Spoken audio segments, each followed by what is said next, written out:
ধরতি আভা জনভাগিদারিতেই উন্নয়নের আলো।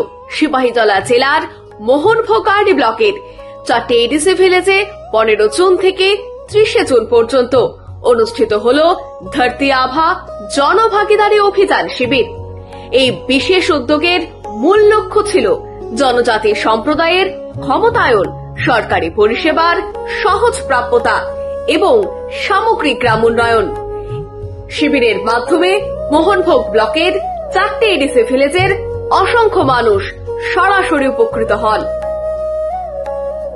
400টি ডাস্টবিন বিতরণ, 60টি সুতা বিতরণ, 5টি ক্রীড়া সেট বিতরণ, cricket bat, stump, football, volleyball সহ। মোহনভোগ আরডি ব্লকের দশরথবাড়ি এডিসি ভিলেজে 28টি স্থায়ী বাসিন্দা শংসাপত্র প্রদান করা হয়, 32টি জনজাতি শংসাপত্র, 10টি আয় শংসাপত্র, 11টি বিবাহ শংসাপত্র।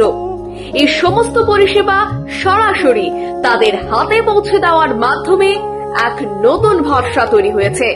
গ্রামের প্রতিটি মানুষ যেন বুঝতে পারলেন সরকার পাশে আছে, একসাথে আছে। এই শিবিরগুলিতে উপস্থিত ছিলেন ব্লক স্তরের আধিকারিকরা, জনপ্রতিনিধিরা ও সমাজের বিশিষ্ট ব্যক্তিরা, যারা নিজেরা এগিয়ে এসে অংশগ্রহণ করেন এবং সবার মধ্যে সচেতনতা ছড়ান। ধরতি আভা শুধু একটি অভিযান নয়, এটি এক প্রত্যয়, এক প্রতিজ্ঞা। জনজাতি অংশের উন্নয়নের পথে জনভাগিদারির মাধ্যমে এক নতুন সূচনা।